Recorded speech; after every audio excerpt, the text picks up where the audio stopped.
pala akong sons. Buti sinabi mo, Gremix Vlogs. Si Bergie Piquero, wala pala akong sons kanina. Joderico Valley, magandang gabi. At ang pag-usapan po natin sa ngayon ay itong nangyayaring nag-aamba, naggulo sa BARM. Matahimik na pong BARM.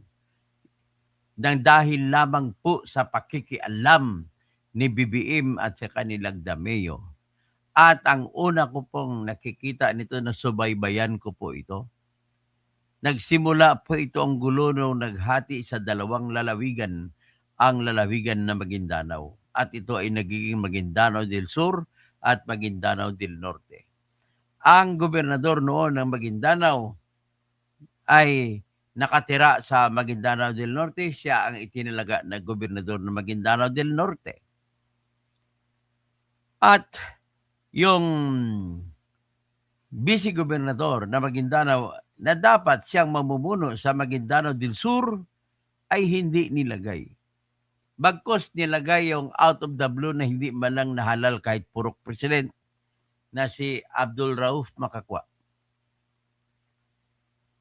Yan po ay labag sa batas pero wala nang kumontra. Ang problema ko sa Supreme Court na ito, nagpagamit. Pasensya na mga Supreme Court. Tinitingnan ko yung desisyon ninyo na paggamit kayo. Halata po talaga ng desisyon ninyo ay you bend the law. Kasi ganito po ang nangyayari. So, dahil elected official si Sinsuat, si Bay Sinsuat, dapat siya ang gobernador.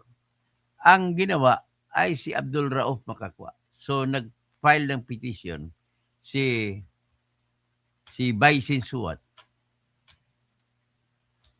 Ang nangyari, inalok din sa kanya ang pagiging vice governor. Pero dahil hindi niya matanggap na gobernador ang ibang tao na hindi man lang nahalal ng tao, ay hindi niya tinanggap yung pagte-take oath. So, bagkus ang ginawa niya ay nagsampa siya ng petition sa Supreme Court. Nanalo siya sa first attempt sa Supreme Court. At ang treasurer na inappoint ni Bay Sinsuat ay tinalaga ng Supreme Court na treasurer. Pero ang problema, nung siya na ngayon ang pag-usapan ay sanabi ng Supreme Court, inabandona daw niya yung pwesto. Kaya ang problema lang, ang decision ay sa kanya lang. Walang question. Ang pagkaintindi ko sa kanyang petition, tinatanong ng Dunggong, siya itatalaga na gobernador o hindi. Dahil elected naman siya na vice governor. So dapat siya ang maging gobernador. Ang decision ng Supreme Court, hindi. Kasi inabandona mo. Hanggang doon lang. So, yan ay nagbigay ng daan para yung inappoint ni Bongbong Marcos na si Abdul Rauf Makakwa makaupo bilang gobernador ng Maguindanao del Sur. Maayong gabi, Jemar Mons. Good evening, taga Marbel. Simple, taga Marbel naman ako. Maayong gabi sa tanan ng taga Marbel. Si Bergie Piquero, walang audio pa kanina. Okay, anyway, ang nangyari, pagkatapos na after that, nilagay naman na gobernador o chairman sa buong BARM, ito si Makakwa, tinanggal si Ibrahim na nilagay ni Duterte no na gobernador na chairman. Ano lang, mapasensyoso si Ibrahim. Binigyan siya ng isang pwesto, pero tinanggal din. Inakusahan siya na may mga tinatawag na korupsyon. Yan ang problema. Nagkaroon na ilang beses na postpone ang eleksyon ng BARM. Yung eleksyon yan, maghahalal lamang yan ng tinatawag na assembly, mga congressmen. Pagkatapos kung sino mananalo, ay sila magmamimili kung sino ang chairman. Hindi ko, yan ang hindi ko, nais ko lang i-checkin ko sa batas.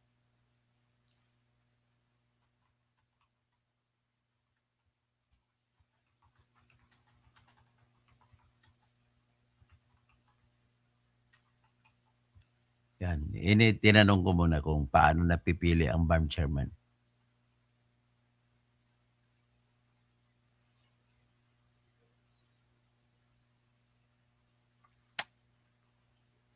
So anyway, nung pinalit na si siyempre nagtitimpi lang ito si Ibrahim.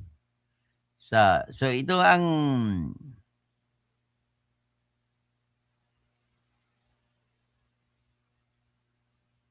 siyang chief minister kumbaga.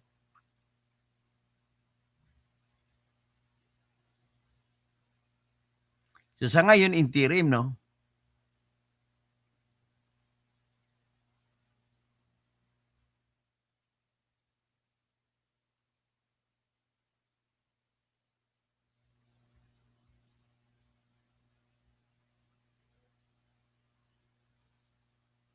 Okay.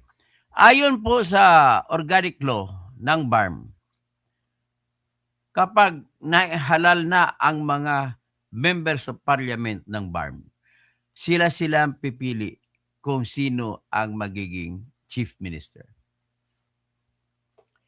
Ang kagandahan lang dito po, Ben Reclamador, sa BARM, meron silang batas, Duarte. May batas sila po. Ang sistema po ng kanilang paghalal sa ministro ay merong tinatawag na party list. Kumbaga lahat ng political parties mag-submit na kanilang political parties ng kanilang nominees.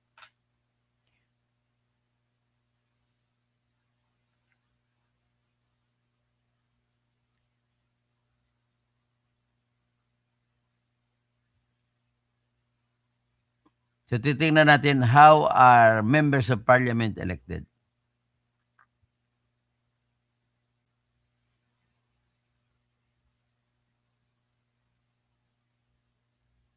So lumalabas na sinasamantala ni Marcos sa kanilang Dameo ang transition period na hindi pa regular.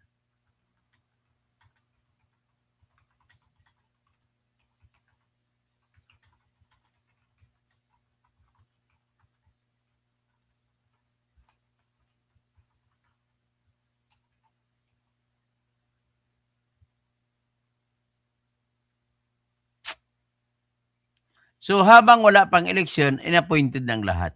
So sinamantala nila ni Lagdamio. Ang narinig ko po ito kwento at Juderico Valley. Ang narinig kong kwento dito ay billion-billion ang transaction, ang agreement nila ni Makakwa at saka ni Lagdamio na kukunin ang billion.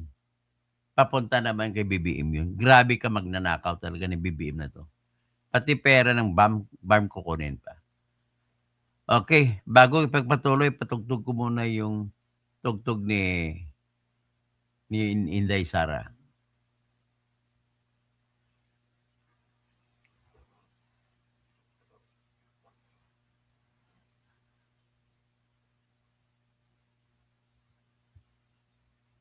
Sara, Sara, wala nang iba. Sara, Sara lang pag-asa. Sara, Sara, siya lang makapakulong. Mga kontraktor ubusin niya. Si BBM Sandro ikulong niya. Si Tamba Zaldi ikulong niya. Tapang at malasakit ibalik para bayan ay manahimik.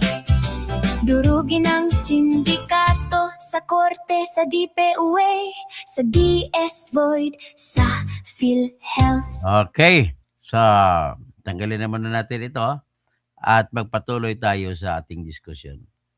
So ang bago ma-appoint ito si Makakwa, dumaan muna, in-appoint siya muna sa pagiging gobernador ng Maguindanao del Norte.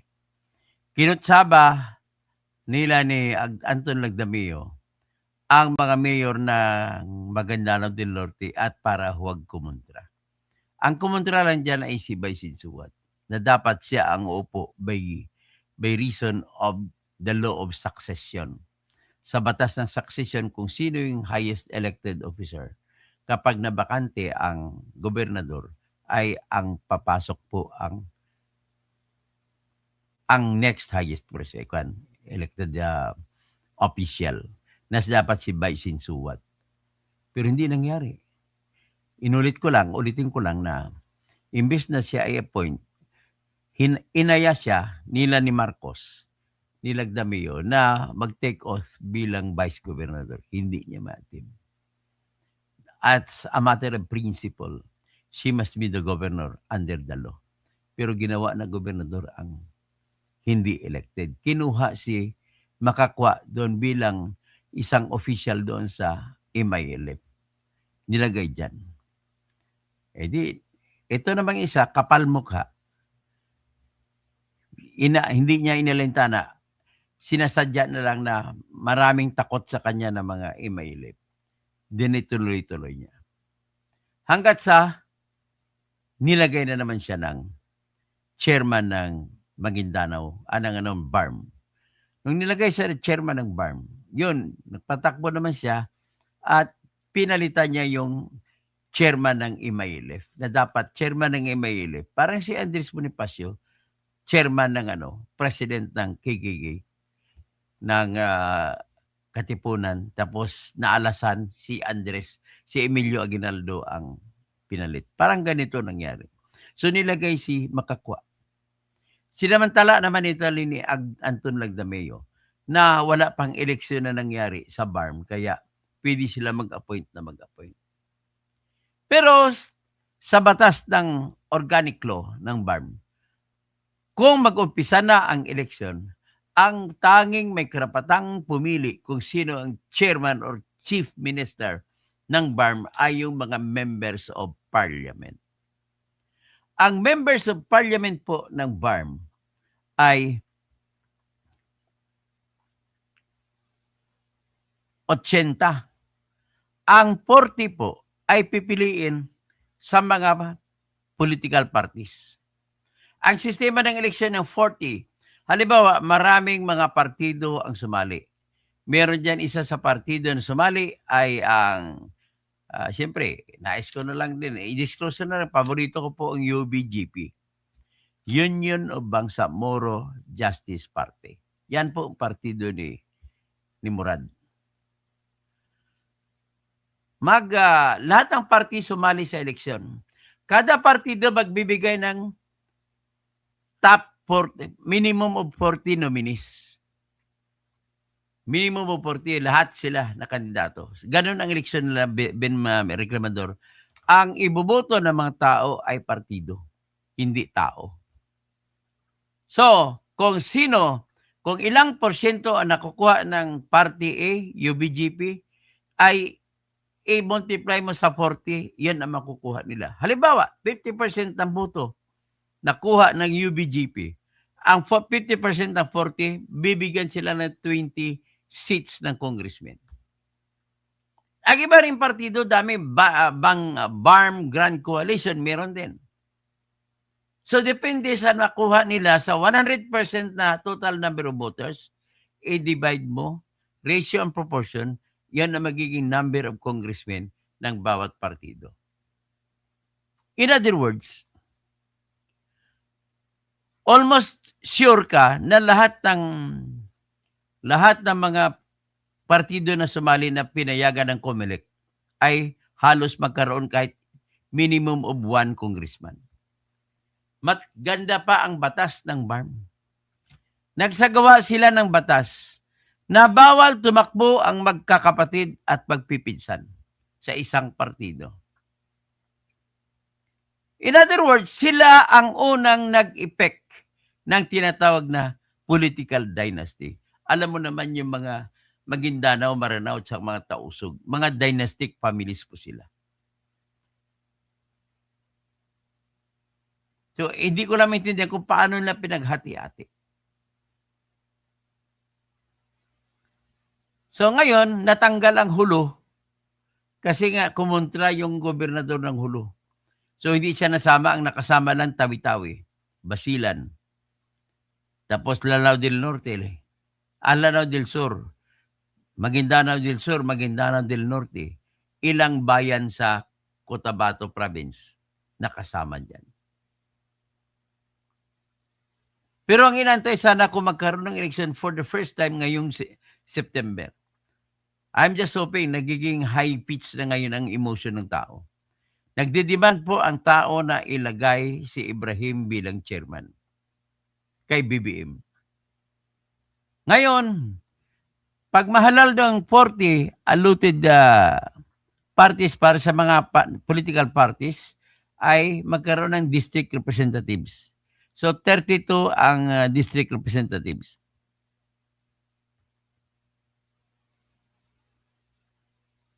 So per district, nagawa sila ng districting. 1 per district. So there are 32 districts. Sa may 8 natira sa reserve para sa sectoral. Ang mga sektor nito po, yun yung mga katutubo. Hindi mga Muslim pero katutubo. Pero sakop sila sa BARM. Ang mga grupo nila ay mga non-Moros, mga indigenous peoples, mga settlers, mga communities, women, youth, traditional leaders, and ulama. So at least may mga ulamas na representative.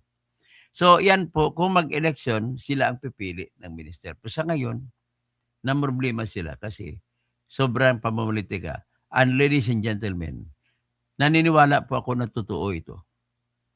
Ang mga nakarating sa aking informasyon ay ganito po yun. Kaya nakikialam si BBM at saka si Lagdamio, kinuha nila ng bilyon-bilyon, kinuna nila ng bilyon-bilyon na budget na binibigay ng Pilipinas para sa BARM ay kinupitan pa nila. Kapalit ng pagkupit ay kailangan para makuha ang kupit, hawak nila ang bit. Paano na mahawakan ang bit? Kailangan hawak nila ang chairman. O, kaya nilagay si Makakuha na chairman. Para pwede silang kuha ng kuha kung si Makakuha ang chairman. Pasensya na if I hurt the feelings. But those are the information, pieces of information that have come to my knowledge. Kung nagkamali pa ako sa mga kapwa ko, mga kapatid ko, mga pakat ko, mga pagariakan, please tell me. I will tackle this because BARM is a special place for my heart. Kasi bakit? Nagtapos po ako ng kolehiyo sa BARM. I was a full scholar of Mindanao State University, which is inside BARM. So, maswerte naman ang BARM. It has the best university in Mindanao, ng Mindanao State University.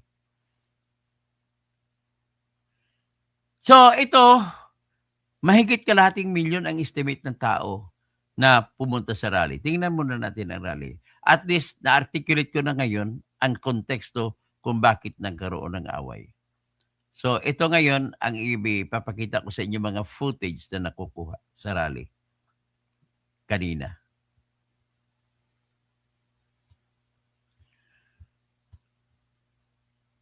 So, ganun po karami ang dumalo.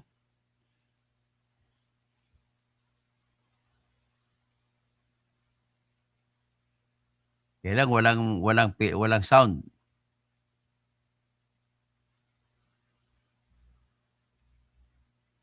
So, yan po ang rally kanina.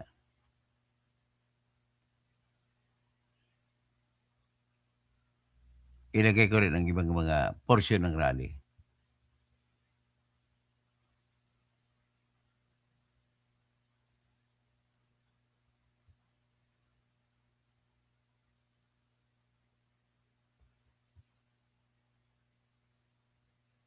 Yan po.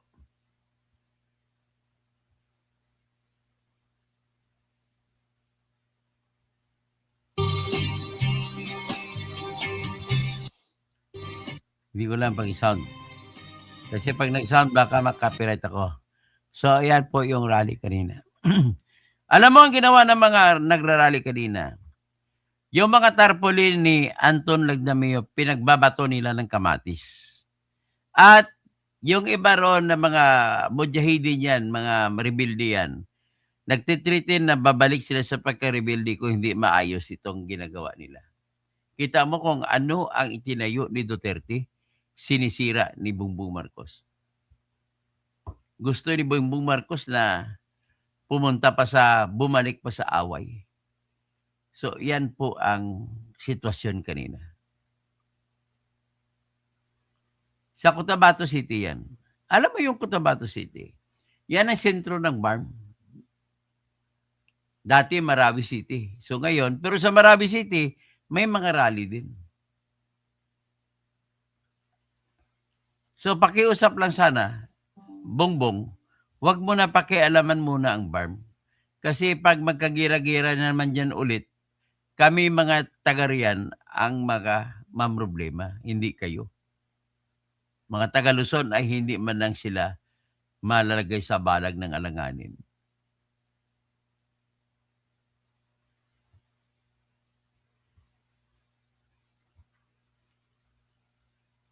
So, ipakita ko muna ngayon ng iba na video. So, yan pong ibang video kanina. Ay, hindi na lang, wala na lang music. May mga BARM, mga member pa na nakakawa ng mga disabled PWD. Ayan, punong-puno yan sila kanina. Hindi ko lang nilagyan ng music ng sounds.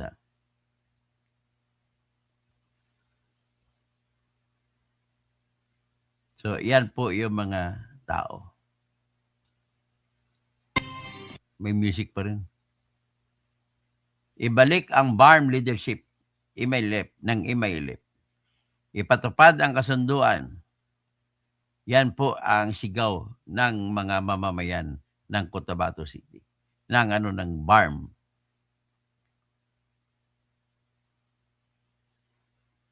So, at least sa isang banda, nakakatuwa naman. Dahil alam na nila mag-rally. Dati, gera, baril ang hinahawakan. So, ngayon, rally na. At least, maganda na rin. Naimbang Rabi Romel. So, ngayon, yan pakiusap ko sana.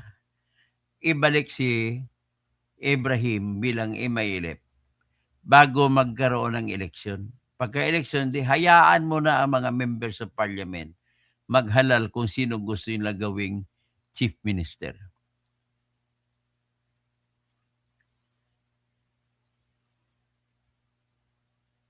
So, yan po ang natin. So, with that,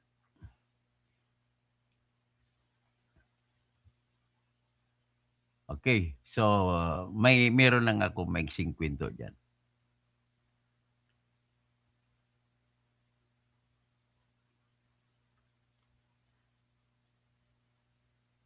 So, ito ikwento ko lang kung paano nangyari dyan. Ang totoong kwento rito, yung papel ni Anton Lagdamio sa pagbabago ng liderato sa BARM, ang pag-angat ni Abdul Rauf Makakwa at ang rally na sumunod. Ito ay base sa mga opisyal na ulat, pahayag ng gobyerno at balita mula sa mga mapagkakatiwalaang source tulad ng Philippine News Agency, Inquirer, Rappler at opisyal na pahayag ng Bangsamoro Autonomous Region for Muslim Mindanao. Hindi ito katang-isip lang o propaganda. Ito ay kronolohika na pagkadugtong. Okay, 2023, si Makakwa bilang OIC Gobernador ng Maguindanao del Norte. Noong Abril 5, 2023, hinirang ni Pangulong Marcos si Abdul Rauf Sami Gambar Makakwa, dating Senior Minister ng Bangsamoro Transition Authority at Chief of Staff ng BIAF at Imaylep bilang Officer in Charge, OIC Governor ng bagong likhang Maguindanao del Norte. Ang BARM government sa ilalim pa noon ni Chief Minister Murad Ibrahim ay nindorso ang iba, Mayor Ibrahim Ibay ng Parang, pero ang national government ang pumili kay Makakwa. Si Anton Lagdamio Jr. bilang Special Assistant to the President para sa Mindanao ay bahagi ng koordinasyon at suporta ng Malacanang sa mga usapin sa rehiyon. Hindi siya diniklara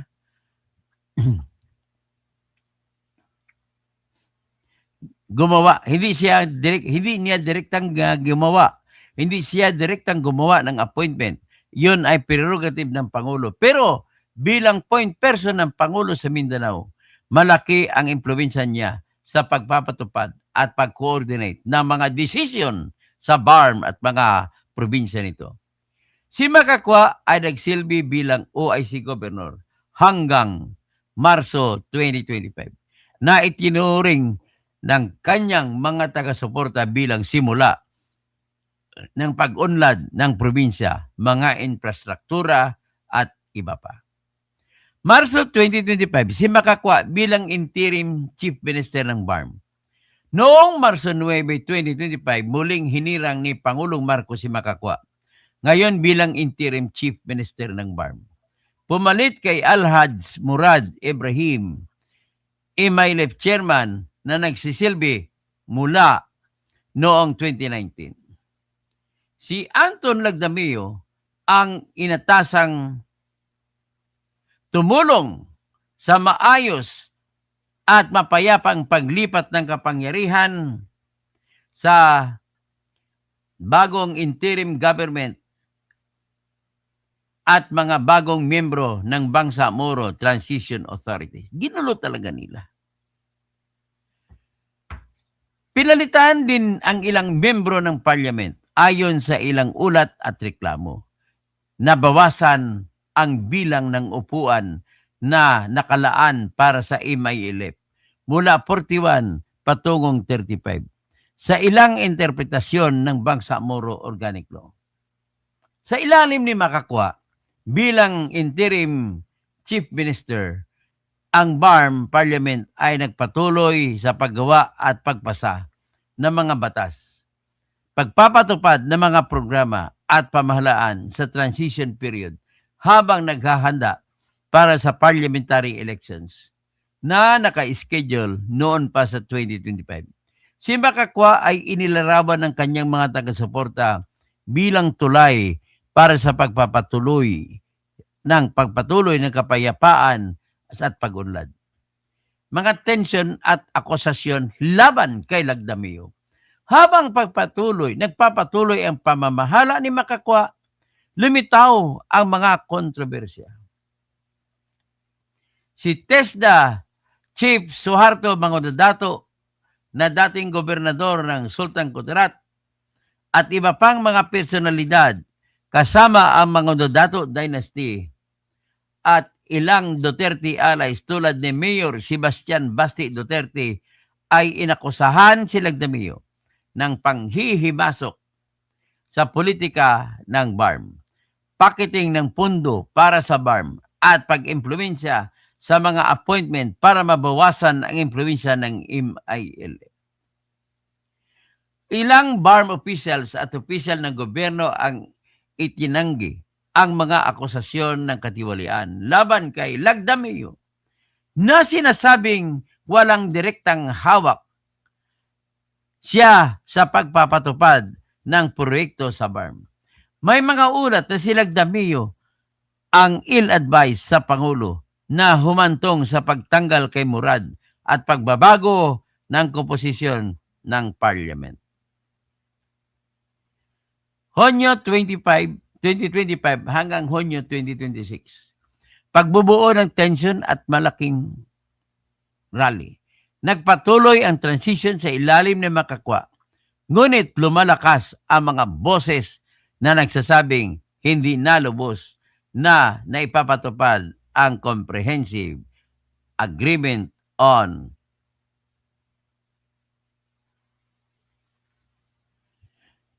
the Bangsamoro, CAB, kumbaga.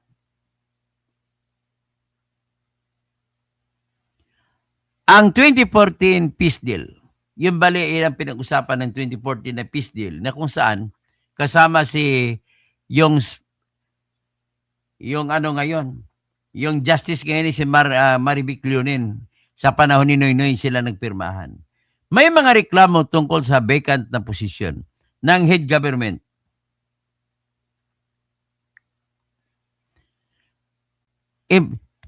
Head Government's Peace Implementing Panel at ang pagbabago ng liderato ay nakikita ng ilang grupo kilalang unilateral action ng national government. Noong Hunyo 25, 2026, isang araw bago ang kasalukuyang petsa, nagtipon ang Recover Barm Now Coalition kasama ang MILF supporters, United Bangsamoro Justice Party, civil society, religious at traditional leaders, kababaihan at kabataan sa harap ng Bangsamoro Government Center sa Cotabato City para sa isang malaking peace rally. Ini-estimate na hanggang 100,000 sabi ng pulis. Ang claim naman ng organizer hanggang 400,000 o higit pa ang dumalo sa rally. Mga pangunahing hiling sa rally, buong pagpapatupad ng Comprehensive Agreement on BARM, pagbabalik ni Murad Ibrahim bilang Chief Minister, pagbibitiw ni Anton Lagdamio bilang Special Advisor to the President dahil sa di umano'y panghihimasok niya na humantong sa pagtanggal kay Murad at pagbabago sa Parliament, pagtalaga ng bagong head para sa Peace Implementing Panel. Sa rally, may mga naghagis ng itlog at kamatis sa tarpaulin ni Lagdamio habang sumisigaw ng Lagdamio, resign! Ito ang direktang reaksyon sa mga pangyayaring nagsisimula noong ginawa si Makakwa na gobernador ng probinsya. Pagkatapos ay interim chief minister ng BARM at ang mga batas transition na nangyayari sa ilalim niya, si Chief Minister Abdul Rauf Makakwa mismo ang nagsabi na tinatanggap niya ang rally bilang healthy sign of democracy. Basta mapayapa ito. Mayroon ding mas maliit na rally noon pang Hunyo 15 na taga-suporta ni Makakwa na tinatayang 70,000.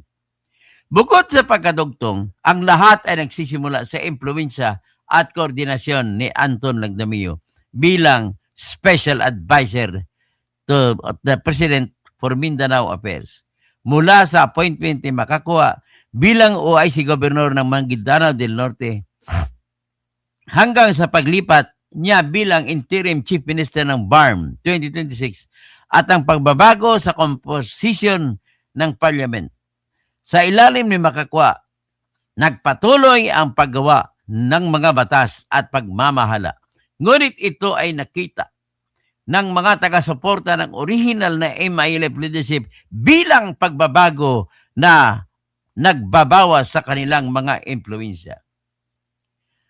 Ang akumulasyon ng mga isyong ito o pagdadami ng mga isyong ito, kagaya ng middling claims, CAB implementation o di kaya Comprehensive Agreement on Bangsamoro implementation at leadership change ang humahantong sa malalaking rally noong Hunyo 2026 sa Cotabato. Isang malinaw na pagpakita ng hindi pagkakasundo sa pagitan ng mga grupo tungkol sa direksyon ng BARM transition. Ito ang totoo na nangyayari batay sa available. Okay? Yan naman po ang ating pag-usapan sa ngayong ito. So nakikita na ninyo ang ginawa ni Bongbong Marcos. Grabe. Ang totoo niyan, kagaya kay Romualdez, pinapaharap niya sa flood control. Ito naman si Anton Lagdamio, ang pinapaharap niya dyan para, ang totoo dyan, ang pera ng BARM ang kinukuha nila. Kinukupitan nila po. So I stand to that. So magandang gabi po sa inyong lahat. Si Cesa, Ben, pabalik tayo sa taas.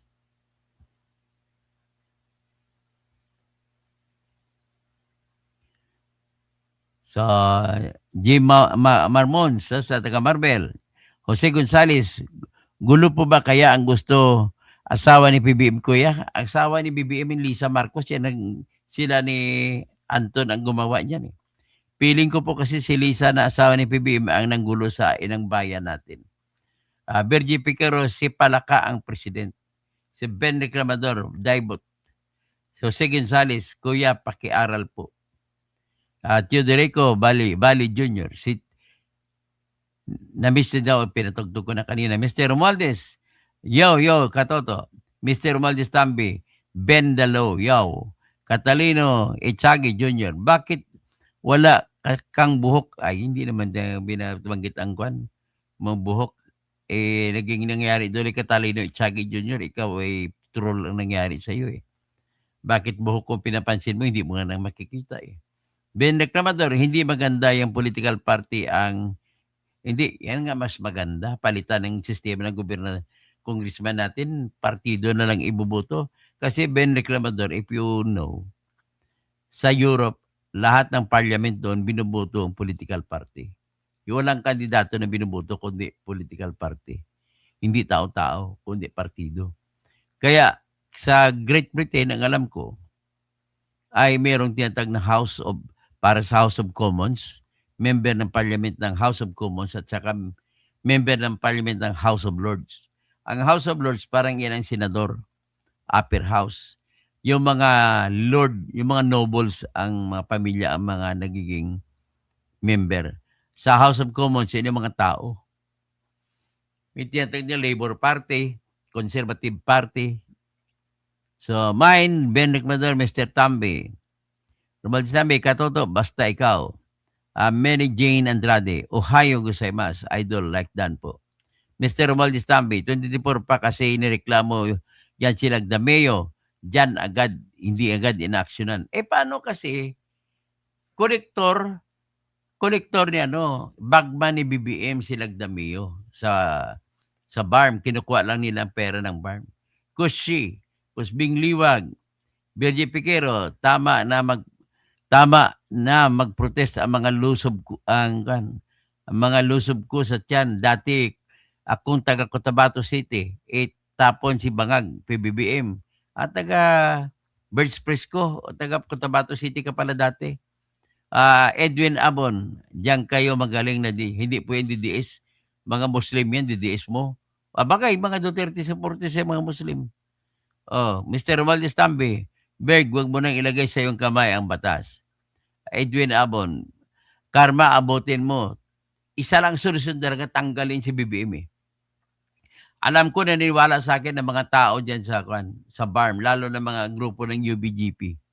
Mag-ingat ang mga mababatas kapag maulit ang gera, mahirap maawat lantaran ng mga mangyari. Merly Sumbing, Mayapibingi Tirador, Mayapibingi mga kabalen, Sisa Tambi, tapos si Merly Sumbing, Doktor, may message po ako. Okay, titingnan ko. Pakibasa lang po, ingat po kayo. Messenger, Sisa, the Roadrunner, Jose Gonzales, Kuya, hinuli na po ba si Marcoleta? Ay, hindi naman, wala akong balita ko na huli. Tapos, who is perfect? Okay lang, kalbo, basta may laman ang ulo. Nasa puro buhok. Nakatago lang po ang buhok ko. Ganun lang po. Miguel Arellano, Sir, pwede ba tiradorin mo rin si Brother Eddie? Kasi tahimik siya na nakawan sa Congress. Sabi ni Lebeste, 300,000 sweldo plus 3 million. Grabe. Bibirahin natin sa sunod yan. Si Joey Hernandez, watching from Chicago, Illinois, USA. Maraming salamat po at magandang gabi po.